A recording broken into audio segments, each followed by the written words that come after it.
Ha sido un gusto conversar con Flavia Freydenberg, argentina, egresada de la Universidad de Belgrano, quien se doctoró en Ciencias Políticas en la Universidad de Salamanca. Luego de trabajar en España, se transfiere a México, respondiendo a una propuesta laboral de la UNAM, donde es investigadora titular del Instituto de Investigaciones Jurídicas de dicha universidad. Además, Flavia es coordinadora de la red de politólogas, que ha sido es su creación, y dirige el Observatorio de Reformas Políticas de América Latina de la OEA. Ella está siendo testigo de una importante transformación en México, la integración plena y ecua de la mujer mexicana. Su trabajo investigativo se extiende a diferentes países latinoamericanos. Les invitamos a consultar www.reformaspoliticas.org para seguir estos cambios. Ahora escuchemos la entrevista a Flavia Freydenberg.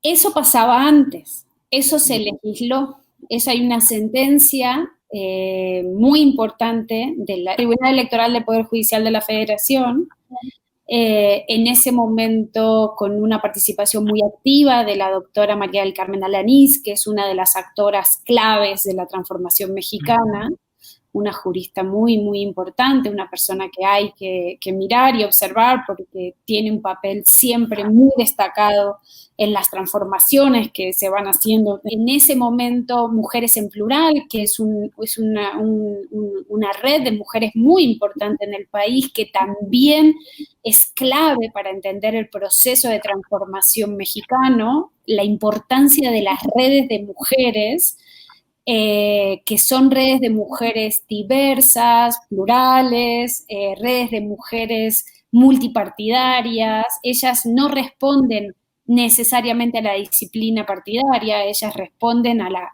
causa de la igualdad sustantiva y del papel y la participación política de las mujeres. Entonces hay una confluencia de elementos, ¿no?, que hace que ese comportamiento, que era poner mujeres en las candidaturas para luego obligarlas a renunciar, aquí se llama las Juanitas, ¿no?, el fenómeno de las Juanitas, esté penalizado por ley y eso ya no puede ocurrir. Es cierto que en el año 2018 hubo un caso en Chiapas donde se quiso hacer lo mismo, le denominaron las Manuelitas, porque también todas las candidatas electas de un partido político, resulta que una vez que ganaron la elección, empezaron a renunciar, una detrás de otra, y aduciendo cuestiones personales, que también es válido, ¿no? Alguien puede decir, yo ahora gané, pero no puedo, ¿no? Bueno, el tema es que eran todas, las de una lista, ¿no? Y solo quedaba disponible, o sea, titulares y suplentes fueron renunciando, y solo quedaron disponibles los hombres. Claro. Entonces, en ese caso, que es posterior a la sentencia, el Instituto Nacional Electoral dijo, muy bien, si no hay mujeres disponibles en ese partido político porque han renunciado todas, no se preocupen, pasamos al siguiente partido político con más votos que haya sacado en la elección, donde haya mujeres, y las ponemos. Y esta decisión, yo le llamo el efecto Chiapas, ups, ¿cómo? No, pero resulta que desincentivó entonces, el caso mexicano hoy, para mí, es uno, no porque yo sea experta ni que viva aquí, sino yo estudio los 20 países de América Latina y con la doctora Mariana Caminotti construimos un índice de medición de fortaleza del régimen electoral de género. Es decir, cuán fuerte es el diseño que obliga a los partidos a poner mujeres en las candidaturas. Evaluamos medidas de acción afirmativa y principio de paridad. Entonces, este índice a mí me permite evaluar todas las reformas que han hecho los países de la región en las últimas 4 décadas. Han sido 40 reformas y toda esa información está disponible, está al público en el Observatorio de Reformas Políticas de América Latina que tenemos ahí en el Instituto de Investigaciones Jurídicas de la UNAM, que llevamos con la Organización de los Estados Americanos. Ahí ustedes pueden bajarse todas las investigaciones que hacemos y los estudios. Lo que hacemos es generar investigación y poner a disposición de los tomadores de decisiones investigación comparada. Por eso te digo, cuando tú evalúas México en comparación a lo que ha hecho el resto de América Latina, aunque Argentina fue pionera con la ley de cupo en el 91, México lo que ha hecho junto a Bolivia y Costa Rica, diseñar los regímenes electorales de género más fuertes de la región. Y toda la investigación comparada, y sería bueno que se lo cuentes a las italianas, da cuenta que cuanto más fuerte es el régimen electoral de género, es decir, las reglas que establecen la manera en que deben registrarse candidaturas por parte de los partidos políticos, es decir, cuanto más paritario, paridad transversal, paridad vertical, paridad horizontal, cuanto se exige fórmula completa, es decir, del mismo género para los cargos, cuando se exige que no se pongan a las mujeres en los distritos perdedores, sino que se respeta el principio de competitividad, que eso es un invento mexicano, que cuando hay sanciones fuertes para los partidos que no cumplen con lo que exige la norma, es decir, no pueden registrar candidaturas, o pasa como en el caso de Chiapas, si tú me estás queriendo simular, yo no te voy a permitir, yo autoridad, que tú, partido político, me hagas el juego de que no tienes mujeres o que las mujeres de repente todas se enfermaron y no quieren ser candidatas. No te lo voy a permitir. Y cuando no se permiten válvulas de escape, es decir, que las reglas de juego formalmente se les permite a los partidos no cumplirlas, como es en el caso de Honduras, que las reglas de paridad están puestas en las elecciones primarias. Entonces van a primarias, resulta que nunca consiguen que las mujeres ganen en las primarias, y cuando vamos a registrar en las elecciones generales, la ley no les exige que sean paridad en el registro de candidatura de las generales. Entonces, este diseño, ¿no?, que es un proceso de acumulación, no hay una racionalidad de diseñar el sistema así. Esto es un proceso en donde actores críticos como los tribunales electorales, como las mujeres de las redes de mujeres, como Mujeres en Plural en el caso mexicano, donde las mujeres de los partidos políticos trabajando en alianza, en bancadas transversales más allá de sus partidos, donde la academia generando investigación, donde, digamos, hay como toda una red de lo que nosotras llamamos la coalición amigable del género. Es muy fuerte.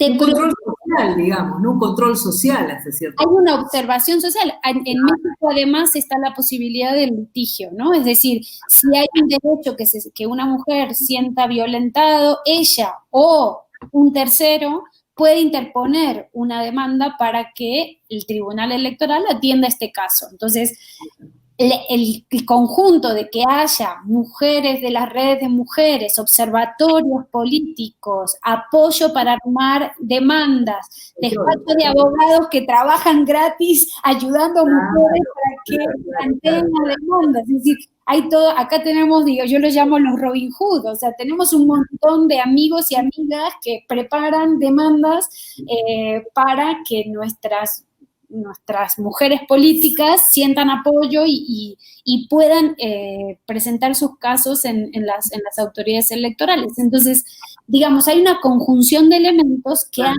hecho que hoy México no solo tenga el Congreso y el Senado casi paritario, sino que más de la mitad de los congresos estatales, es decir, de las entidades federativas, son paritarios también. Ya. Esto es una revolución, en términos de la presencia de las mujeres.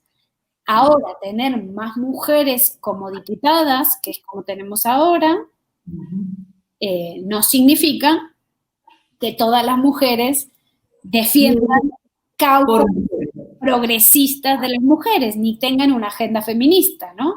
Es decir, la representación descriptiva, que es lo que hemos incrementado en los últimos años en América Latina, tú piensas que según datos de la CEPAL, la media de legisladoras pasó de 9% a 30% en las últimas 3 décadas en América Latina. Legislativos nacionales, ¿sí? 31 puntos porcentuales es hoy la media de diputadas en 20 países de la región. Es la región con más mujeres legisladoras del mundo. Tener más mujeres en la presencia nacional legislativa no supone 3 cosas. 1, más mujeres en los cargos no significa más mujeres con poder. Más mujeres en los cargos no significa una agenda legislativa para mujer. No para la mujer, porque los pro vida también promueven derechos pro vida de las mujeres. Entonces, más que derechos de las mujeres, son derechos feministas, es decir, no suponen una agenda progresista, ¿no?, de derechos humanos, y más mujeres en los cargos legislativos nacionales no supone más mujeres en los cargos ejecutivos locales. Entonces, tú tienes países como Ecuador, como Perú, como Brasil, que es una vergüenza la baja representación de nuestras mujeres a nivel de alcaldías o a nivel de... Alcaldías, sobre todo, regiones. O sea, piensa que solo de las más de 220 distritos municipales o municipios en Ecuador, solo el 7% son mujeres. Es una vergüenza la baja representación que tenemos a nivel local. Entonces, hay que hacer una gran reforma. El primero es Augusto Torberry, que nos dice: buenos días, muchas gracias a la expositora por su enriquecedora ponencia. La perspectiva de género hace falta en todas las políticas públicas, especialmente en épocas de crisis. Teresa Chara dice: buenos días, en el Perú se ha aprobado, tal vez si tomas nota, así hacemos una rueda, se ha aprobado la paridad y alternancia en la conformación de las listas. Sin embargo, sigue el voto preferencial. Me gustaría saber su opinión. Luego tenemos Santiago Díaz: interesante la agilidad del proceso mexicano.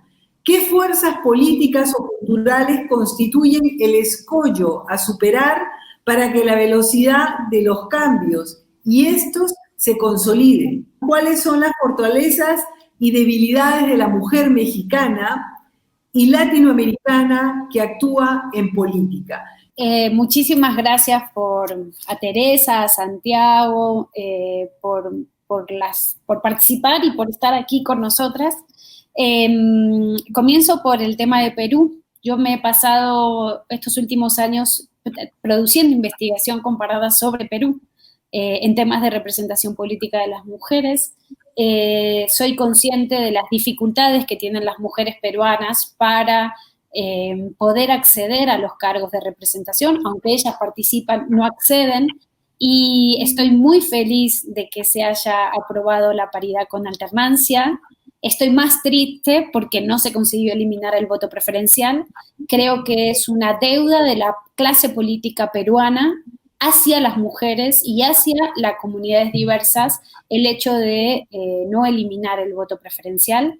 Creo que el voto preferencial, y coincido ahí con varios de mis amigos y colegas peruanos, no sé si tú sabes, Isabel, que yo me hice latinoamericanista por Perú.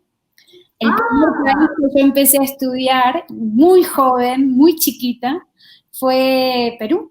Un maestro de Estados Unidos, David Scott Palmer, es uno de los principales peruanólogos, a quien recuerdo con mucho cariño, y él me enseñó el amor por Perú. Entonces yo siempre he tenido a Perú en mi agenda de investigación y conozco bastante bien, no puedo decir lo que me gustaría en Lima, por otras agendas, pero siempre estoy muy cercana a lo que ocurre. Y coincido ahí con mis amigos y colegas peruanos, como el doctor Fernando Tuesta Soldevilla o la doctora Milagros Campos, el propio Martín Tanaka, quienes han hecho investigaciones muy interesantes donde evidencian claramente cómo el voto preferencial ha sido el problema de la representación política peruana, ¿no? Entonces, sinceramente creo que urge un mayor contexto de exigencia por parte de la sociedad y de los actores críticos peruanos y de nuestras mujeres peruanas que han hecho muchísimo para poner este tema en la agenda. IDEA Internacional Capítulo Perú, Transparencia, Flora Tristán, han hecho investigaciones. Recién estaba leyendo un tuit de una colega vinculada a Flora Tristán que ha sido importantísimo mostrar cómo a nivel regional y a nivel legislativo cualquier esfuerzo institucional que hagas mientras tengas el voto preferencial no va a beneficiar a las mujeres. Entonces, sí creo que no solo por las mujeres, sino también por el próximo debate que hay que hacer en Perú, que es la diversidad intercultural. No puede ser que Perú siga castigando la diversidad en la representación. Es una vergüenza que en el siglo XXI nuestra calidad de la representación esté tan magra y sea tan poco representativa de la diversidad cultural e intercultural que tiene el país en todo su territorio, ¿no? Entonces ahí yo le diría a Teresa, hay que eliminar el voto preferencial. Es una de las pocas cosas que tengo bien claras en la vida, que es que hay que eliminar el voto preferencial y no hacerle el cuento a quienes vinieron a decir que el voto preferencial mejoraba la representación, acercaba al elector a su político. Eso no es cierto. Y eso no quiere decir que no haya que poner otros mecanismos dentro de los partidos políticos para romper con estas cúpulas que utilizan a los partidos, que mal utilizan a los partidos políticos como si fueran su coto o su cacicazgo, y que internamente los partidos políticos peruanos son muy débiles, organizativamente son muy débiles y son muy poco democráticos. Entonces, hay que quitar el voto preferencial, hay que poner listas cerradas y bloqueadas y hay que reformar internamente a los partidos políticos y exigirles democracia interna.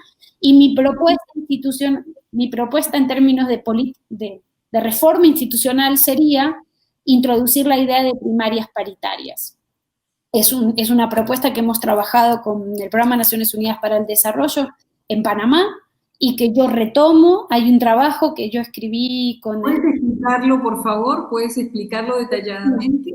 Si tú tienes una lista cerrada y bloqueada, y los partidos tienen que registrar candidaturas paritarias con alternancia, lo que tú tienes que armar es una propuesta de lista donde tengas alternancia de géneros 50 y 50. ¿Cómo construís esa lista? Mi propuesta con Harry Brown, que es con quien hicimos este trabajo, desarrollamos esta idea, es que tú hagas una primaria paritaria. ¿Qué significa esto? Cada votante interno del partido, cada militante, tiene 2 votos, un voto por una mujer, un voto por un hombre.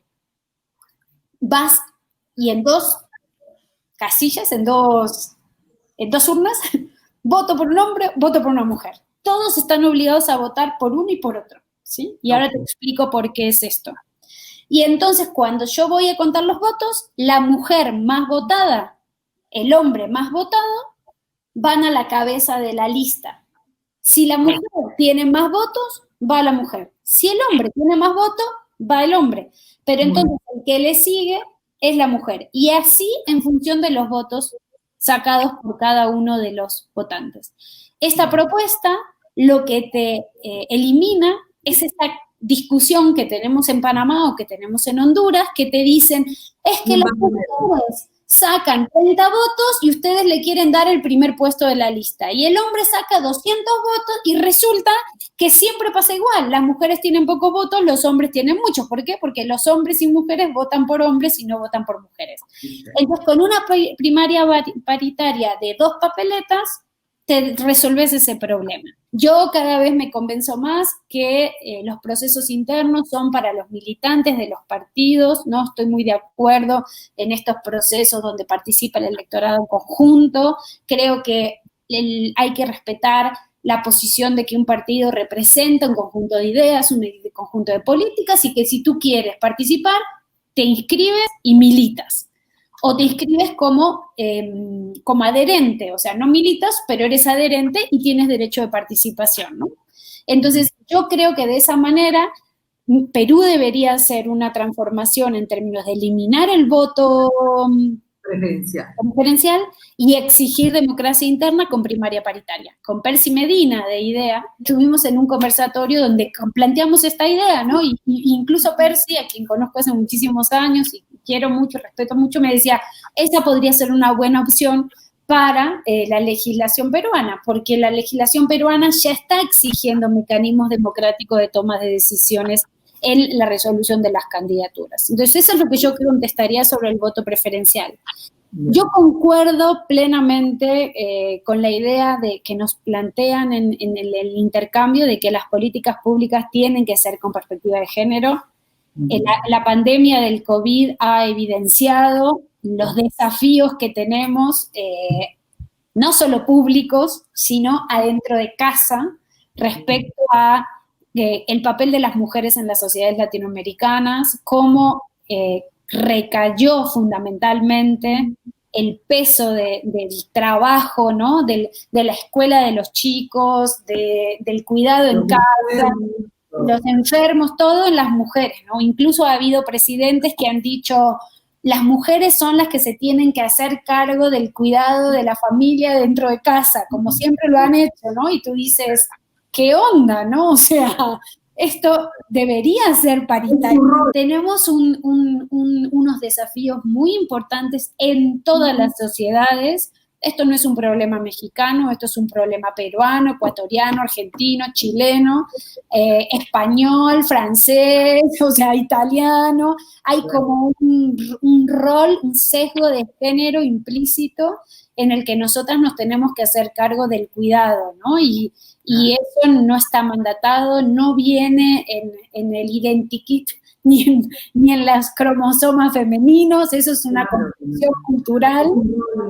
Y eso necesitamos políticas públicas y la crisis, la pandemia ha demostrado que ahora es cuando más necesitamos políticas públicas con perspectiva de género, transversalización de la perspectiva de género, atender los dilemas que enfrentan las mujeres de manera diferenciada a los hombres, porque de eso se trata, ¿no? O sea, obviamente que hay asesinatos en todos lados, obviamente eso no somos ridículas como para no verlo. Lo que pasa es que en algunos países de nuestro continente a las mujeres las matan por ser mujeres. Simplemente. A los hombres no los matan por ser hombres, los matan por otras cosas. Y muchos de nuestros países son los que lideran estas cifras de homicidios que se les denomina feminicidios, ¿no? Entonces, creo que esos son problemas de políticas públicas. Yo me acordaba mi último viaje a Lima, que a mí se me ocurrió salir a caminar por Lima, y yo decía, esto es una tarea de valientes, ¿no? O sea, las mujeres tenemos que pensar 2 veces si queremos caminar las ciudades latinoamericanas solas, ¿no? Eso es un problema de política pública y es un problema de política pública de género, ¿no? Incluso la iluminación. El hecho que no haya iluminación ya es un daño a la mujer, porque el no haber iluminación suficiente, tú estás predisponiendo condiciones para asaltos, para matanzas, para cualquier cosa. Entonces hay toda una serie de dilemas que afectan a las mujeres más que a los hombres, y eso es de lo que se trata, y nuestros presupuestos públicos, nuestras políticas públicas deben tener perspectiva de género, ¿no? Y respecto a la última pregunta de Santiago, yo preferiría no responder esa pregunta, porque esa pregunta, quizás Santiago no se da cuenta cuando la hace, pero él no me pregunta cuáles son las condiciones que enfrentan los hombres, me preguntan las condiciones que enfrentan las mujeres, ¿no? Y esa pregunta, Santiago, es discriminatoria. Entonces, si yo lo contesto, estoy dando juego a las mujeres. Lo que sí te puedo decir es que siempre nos evalúan con un doble rasero, ¿sabes? O sea, siempre están preguntando si estamos capacitadas, si realmente nosotras sabemos, si en verdad nosotras somos las más, o qué hicimos para acceder a un cargo, o con quién nos juntamos, preguntas que nunca se hacen frente a los hombres, ¿no? Entonces, este tipo de preguntas son las que tenemos que dejar de hacer, porque precisamente esas son las que reproducen el doble sesgo o el sesgo de género al evaluar, ¿no? Ivette Álvarez nos pregunta, ¿cree usted que la mayor participación de la mujer en el área legislativa de sus países influye en la generación de políticas públicas adecuadas para las necesidades de las ciudadanas? Mira, Ivette, está demostrado que sí. Hay cada vez más estudios que muestran que cuando las mujeres dejan de ser solo una masa crítica, acuérdate que la masa crítica es cuando el Congreso está integrado al menos con el 30% de mujeres, ¿no? Pero cuando se supera este grupo y ya son mayoritarias, o al menos tienes ese 30%, más mujeres presentes hacen una transformación. Tengo una anécdota buenísima. Cuando México el 2 de julio del 2018 despertó paritario, todo el mundo me empezó a escribir, ¿no? Flavia, ¿viste la cantidad? Yo ni lo había pensado, que tanto esfuerzo que se habían hecho, que tanto esfuerzo que las instituciones, que tanto esfuerzo del movimiento de mujeres nos iba a regalar un congreso paritario. Yo no lo podía creer, decía, pero en serio, yo le decía a mi amiga, a una de las que me escribió, Moni, ¿estás segura? ¿No me estás diciendo esto para alegrarme el día? Fla, te lo prometo, o sea, no sabes, o sea, las leyes dieron resultado, los esfuerzos dieron resultado. Algo que debería ser obvio, que los partidos pongan mujeres en las candidaturas. Bueno, todo el esfuerzo para que le hicieran. Conseguimos que se consiguió que se llegaran a esas mujeres, ¿no? Las periodistas me empezaron a llamar, doctora Flavia, necesitamos hablar con usted. Ahora que llegaron las mujeres al Congreso, ¿realmente será un buen Congreso? ¿Estarán las mujeres capacitadas? Y estas preguntas me las hacían las propias mujeres. Y yo a la primera dije, no me di cuenta, ¿no? La segunda, a la tercera del mismo día, les dije, a ver, basta. Estas preguntas cuando llegaban los hombres que eran Nadie preguntó. Mayoritariamente de hombres, no. Entonces, te prometo, Ivette, que más mujeres en los cargos hacen que cambie la política, ¿no? Y tengo una colega que es fundamental para comprender la transformación latinoamericana, se llama Marta Tagle, que ella ahora es diputada. Entonces yo le escribí y le dije, Marta, tú vas a ir perdón Marta que estoy contando esto, pero me ayuda a explicar esto.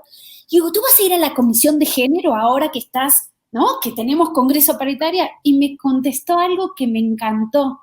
Me dijo, no, Fla, ahora no vamos a elegir a qué comisión, ahora vamos a ir a todas las comisiones.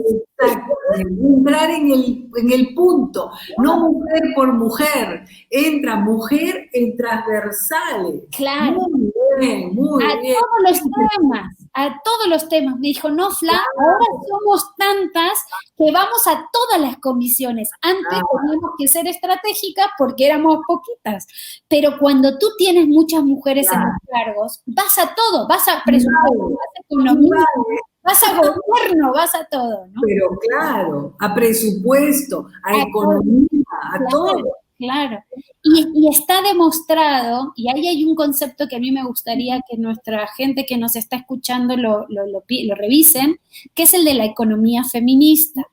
Es una manera de hacer economía con lentes de género que supone transversalizar la perspectiva de género, pero resuelve dónde destinar recursos escasos, como siempre nuestros países han tenido, priorizando las dificultades o los problemas que nuestras sociedades tienen, ¿no? Entonces, Perú, por ejemplo, que es una sociedad que tiene tantos déficits en términos de igualdad y en términos de romper las barreras de la desigualdad estructural, sociales y de género, ¿no?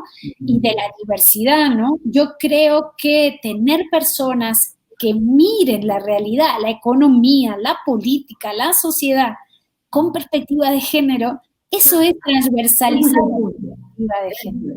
Tenemos a Carl Welk que pregunta, ¿qué significa la transversalidad de la perspectiva de género? Eso es precisamente lo que les estaba diciendo recién, ¿no? Pensando en la pregunta, la muy buena pregunta de Carly, ¿no? Mira, Carl, esto es un concepto que se ha desarrollado en los últimos años y lo que te está diciendo la transversalidad de perspectiva de género es que tú mires en todos los ámbitos de las políticas si hay desigualdad entre géneros, ya sea en el acceso como en el ejercicio de los derechos, ¿no? Entonces, cuando tú dices transversalizar la perspectiva de género, es que tú te vas a poner lentes o gafas que ven esa desigualdad y que vas a hacer políticas que buscan romper los techos, los obstáculos, las barreras que enfrentan de manera desigual hombres y mujeres. Te pongo un ejemplo, ¿no?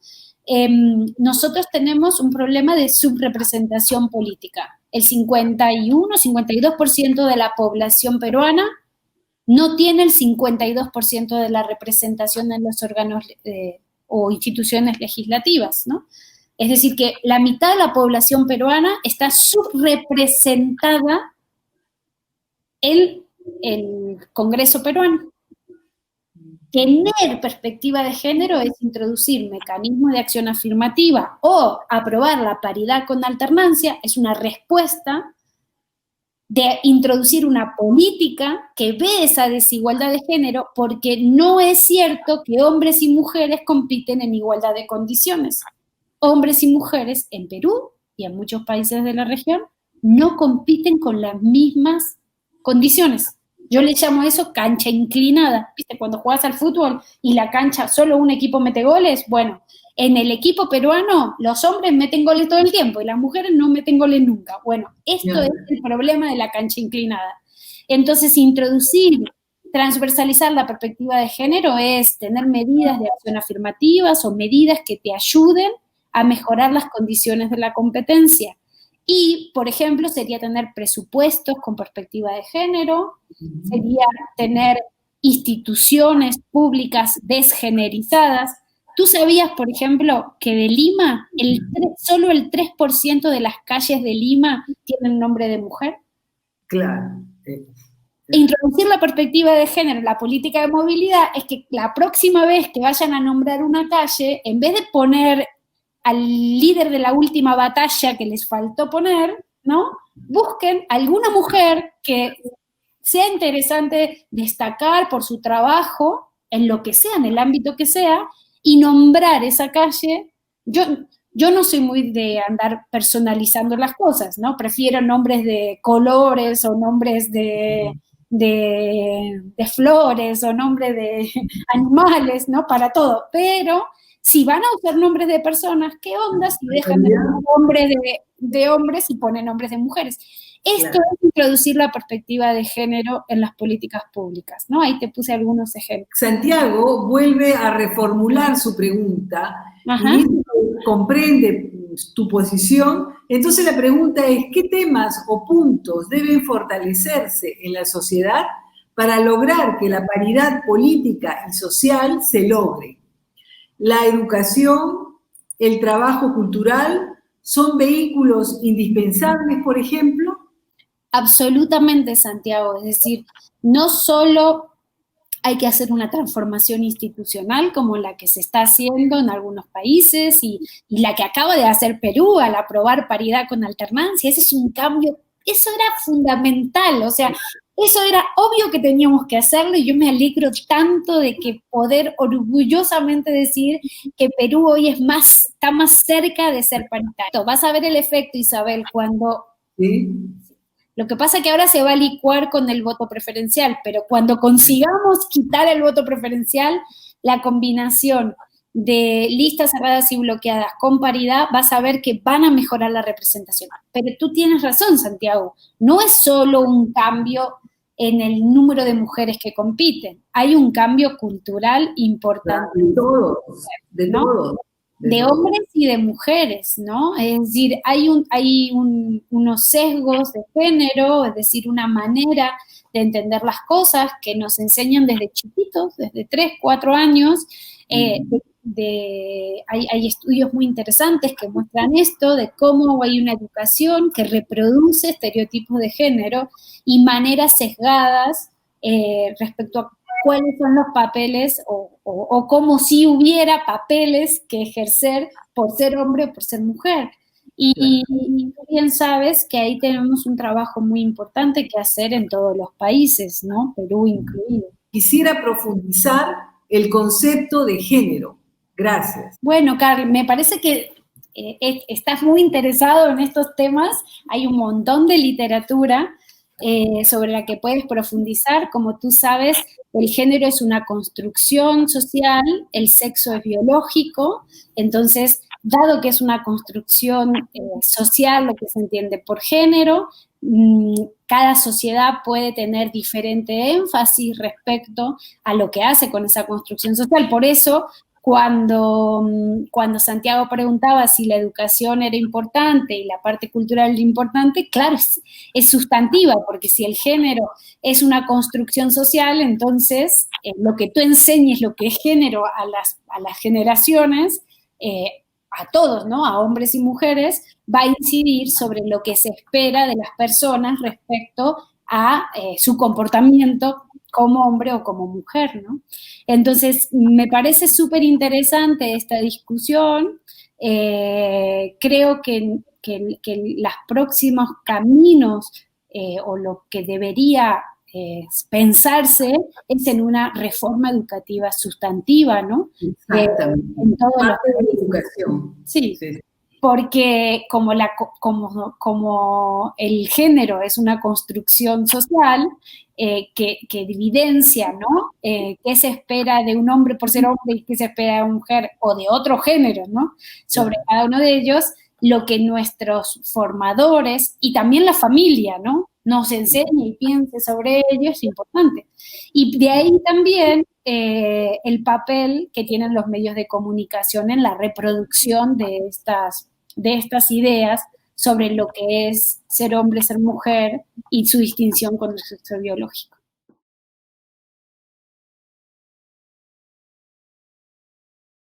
No sé si ubicas a Betilde Muñoz Pogosian, ella es la directora de Inclusión Social de la Organización de los Estados Americanos. Con ella estamos haciendo una investigación para toda América Latina, precisamente sobre los obstáculos, nosotros le llamamos techos de billetes que enfrentan las mujeres cuando quieren ser candidatas. Hemos hecho una encuesta online en el año 2018, en donde nos contestaron más de 250 personas, la mayor parte de ellas mujeres, que habían sido candidatas, ¿no? La condición era que fueran candidatas y no importa el país de donde contestaban, no importa el nivel institucional de donde contestaban, lo que suelen decir que el principal obstáculo cuando una mujer quiere hacer campaña, una vez que ya consiguieron la candidatura, es tener recursos económicos para hacer la campaña.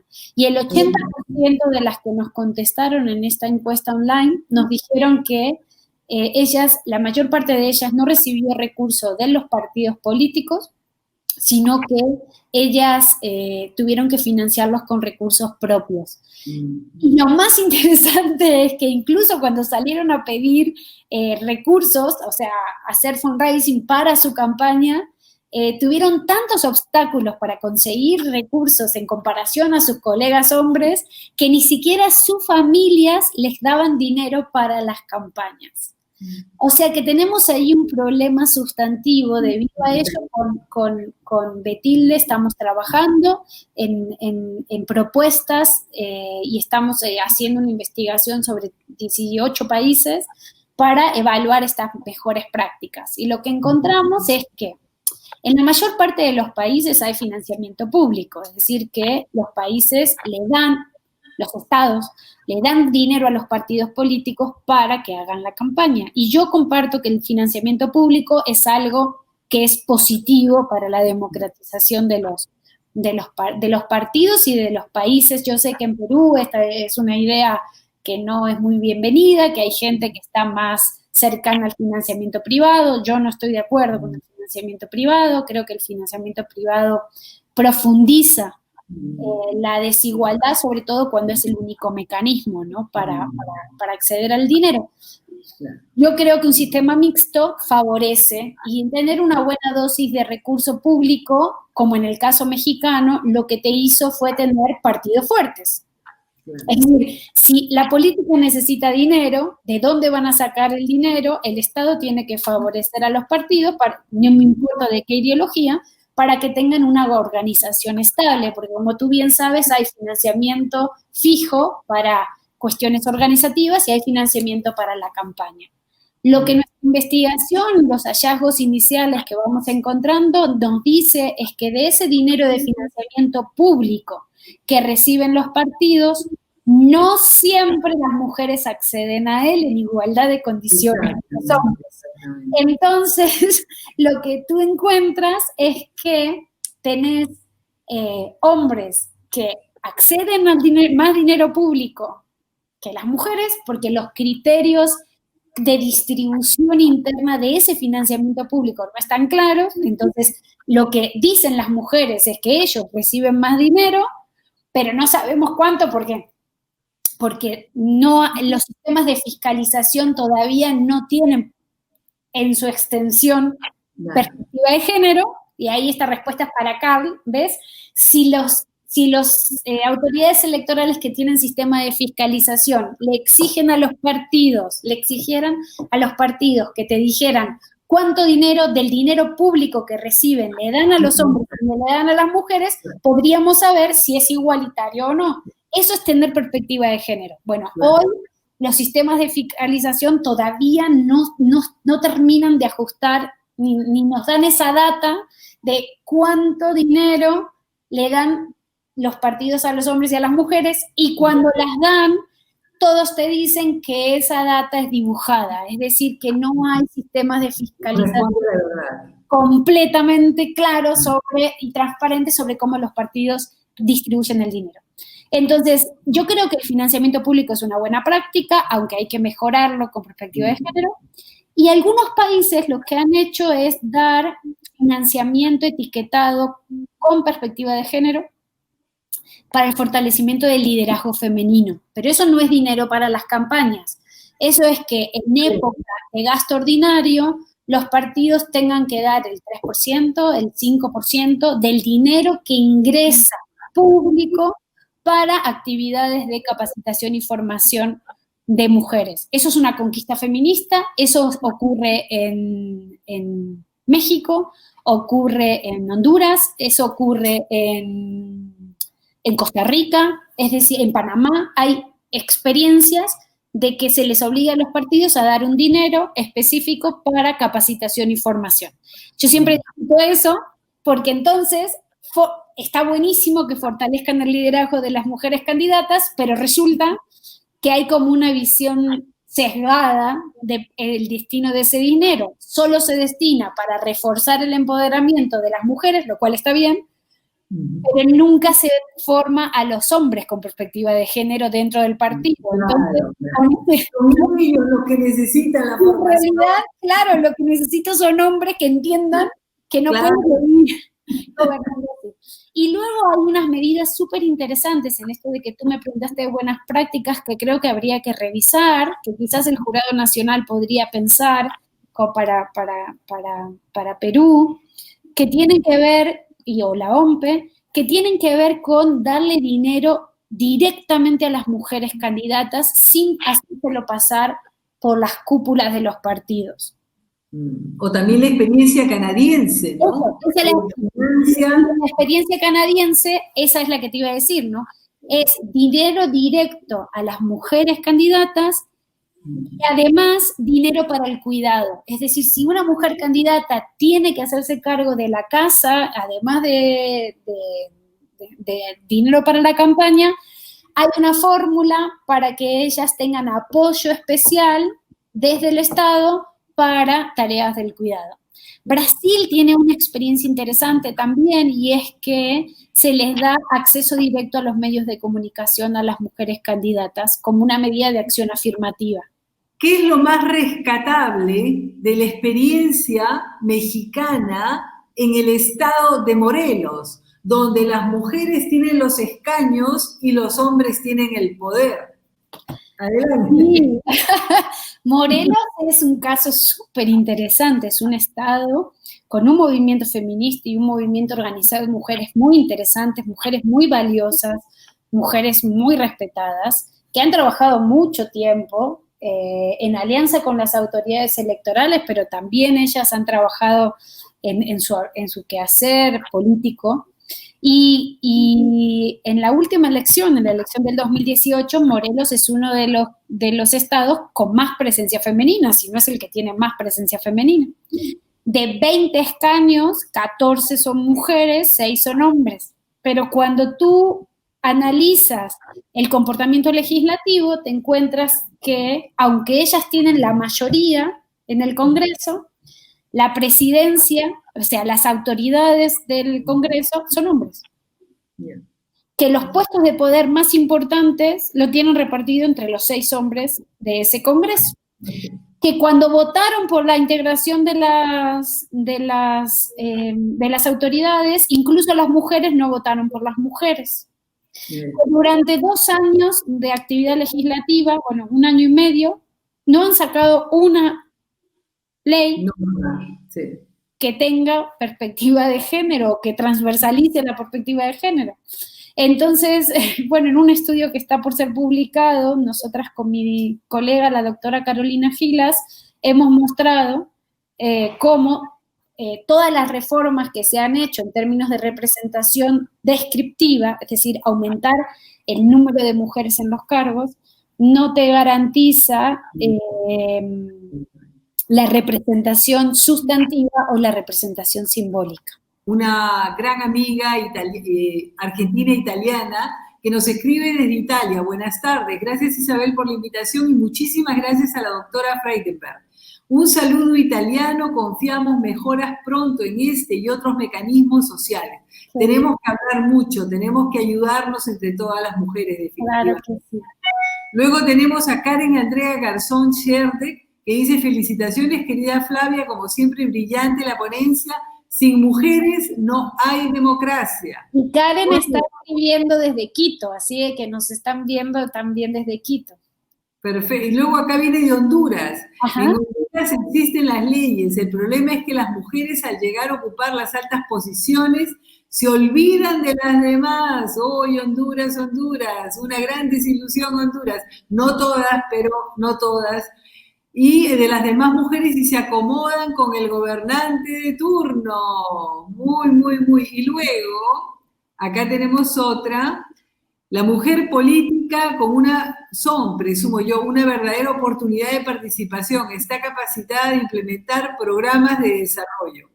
Entonces, hemos logrado canalizar diferentes mujeres de diferentes países, como ves, que podamos reflexionar sobre lo que nos toca como una responsabilidad.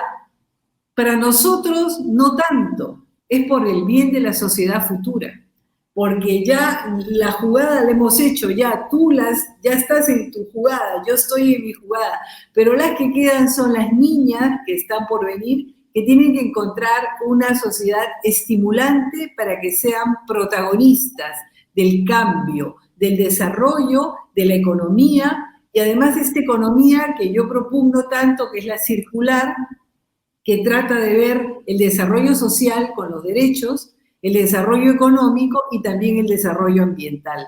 Porque si tú no tienes esas 3 concepciones, definitivamente dinero por dinero no va, y tampoco derechos por derechos no va, economía por economía no, o sea que todo tiene que ir en armonía, y eso creo yo que lo podemos muy bien las mujeres implementar. Como bien puntualizó la maestra Karen desde Quito, ¿no? Ella para mí puso el punto sobre la I. Tenemos que entender que no hay democracia sin mujeres. Es decir, no es que hay medias democracia, no es que es un problema de calidad de la democracia, es que es imposible hablar de democracia si las mujeres no están representadas en igualdad de condiciones. Y ni tú, Isabel, ni Karen, ni yo somos esencialistas, es decir, no creemos que las mujeres sean mejores líderes que los hombres, no, ninguna de estas cosas que muchos hombres quieren hacernos decir que nosotras no decimos, ¿no? Esto es tan fácil de entender como que es imposible pensar la democracia si todos los grupos no están representados, ¿no? Entonces no tiene que ver con izquierdas y derechas, no tiene que ver con, al contrario, ¿no? Tiene que ver con igualdad. Y en América Latina hicimos un proceso democrático sumamente interesante, de transiciones desde dictaduras muy fuertes, muy violentas, a convivencias pacíficas, ¿no? Y creo que como latinoamericanos y latinoamericanas tenemos que estar muy orgullosos de esa transformación que hicimos. Pero también tenemos que decir que esta transformación que hicimos es insuficiente. Y que la construcción democrática, y es lo que a mí me motiva fundamentalmente, tiene que suponer competencia, claro que sí, ¿no? Condiciones equitativas de competencia, pero también igualdad e inclusión. Entonces, la agenda de la democratización fue una agenda centrada en la competencia y el pluralismo. Y yo lo puedo entender. Me es insuficiente, pero puedo entender por qué los países en los 80s estaban más centrados en generar condiciones de convivencia democrática. Yo lo entiendo eso. ¿Por qué? Porque hay actores con capacidad de veto muy importantes que no son democráticos y que quieren jugar un juego violento y que quieren jugar un juego de exclusión política. Lo entiendo. Pero ahora mismo a mí ya no me alcanzan estas democracias solo de elecciones en donde compiten solo los hombres y ganan los hombres y gobiernan los hombres solo para los hombres. Eso a mí ya no me alcanza. Entonces estamos haciendo, espero que no se me asusten, una revolución. Claro. Una revolución de reglas, una revolución de mentes, una revolución pacífica y una revolución en donde tenemos razón. Entonces, yo se lo digo así siempre con mucha tranquilidad. Es decir, claro que va a haber gente que se va a resistir porque supone atentar privilegios del sentido común, privilegios de estar siempre sentados en las mesas explicando las cosas como son, privilegios respecto a cómo son las cosas. Bueno, yo lo lamento, pero eso va a cambiar. Mi gran temor es China, porque China está entrando económicamente con tanta fuerza en tantos países, está envolviéndonos a todos económicamente y tiene un sistema de democracia inexistente. Ese sistema realmente con el económico y con su presencia siempre más masiva, la gestión que ha tenido en la enfermedad de la COVID, donde se ha puesto incluso en crítica el sistema democrático europeo y el sistema democrático nuestro, porque con una norma nos hubieran encerrado a todos y no hubiéramos tenido capacidad de elegir, es algo que tenemos que elaborarlo. Pero el movimiento feminista y el movimiento pacifista se ha enfrentado a todas esas cosas y ha sido exitoso. Entonces yo seguiría trabajando en la construcción democrática, seguiría presionando con la palabra, con la academia, con la investigación, con el sentido común, con ideas, en trabajar en desarrollar algo que a mí me parece que es un gran desafío en todos los países de la región, que es la tolerancia en términos democráticos. No la tolerancia a todo el mundo por ser tolerantes, ¿no? O sea, yo tolero al que es democrático, ¿no? O sea, yo lo que no voy a tolerar, y siempre lo he dicho y se lo he dicho siempre a mis estudiantes desde muy chica, yo no tolero a quien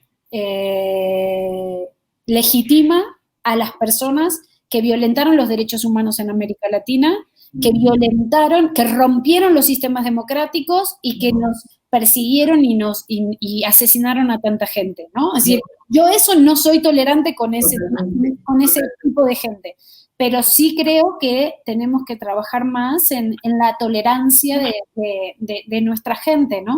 En cómo percibir al distinto, al diferente y a aceptar que no siempre tengo razón, ¿no? Hay veces que eso es lo más difícil, ¿no? Y las grietas que se han desarrollado en los últimos años en la región, en Argentina, en Ecuador, en Perú, ¿no? Las grietas sociales que dividen incluso familias, dan cuenta de la poca capacidad de tolerancia que tenemos con el que piensa distinto, ¿no? Una última felicitación que llega, hay algo otras más, pero tenemos que cerrar. Felicitaciones a la doctora Flavia Freindenberg y felicitaciones Isabel Recabarre por la dirección, que se repitan estos eventos. O sea, que como ves, está, y luego acá hay otro, dice, sobre el Perú, que tal vez te pueda, Noemí Rosillo, dice, estamos en esa lucha.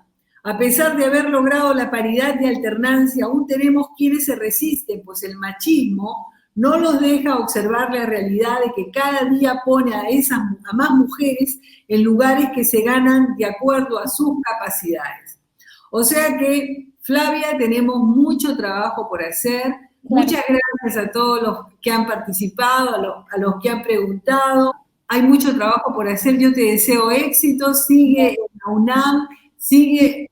Hay que ayudar a Europa, hay que ayudar a las mujeres europeas, hay que tener fuerza, porque lamentablemente ellas han vivido la Edad Media, nosotras no. Eso es muy importante. La Edad Media ha marcado a las europeas. Nosotros no. Nosotros podemos cambiar de un día a otro nuestra historia. Podemos cambiar todo. Basta con que nos metamos de empeño y lo logramos. Y lo vamos a lograr. Pues un gusto, Isabel, y gracias por generar estos puentes entre Europa y América que son tan importantes, ¿no? O sea, yo creo que he hecho en falta más espacios de diálogos entre los latinoamericanistas europeos y los latinoamericanistas y latinoamericanos en América, ¿no? Y creo que los que hemos estado en los dos lados tenemos como una deuda pendiente entre ambas academias, ¿no? Así que gracias por la invitación, gracias por acercarme a estas realidades y quedo atenta en lo que consideren oportuno para seguir dialogando.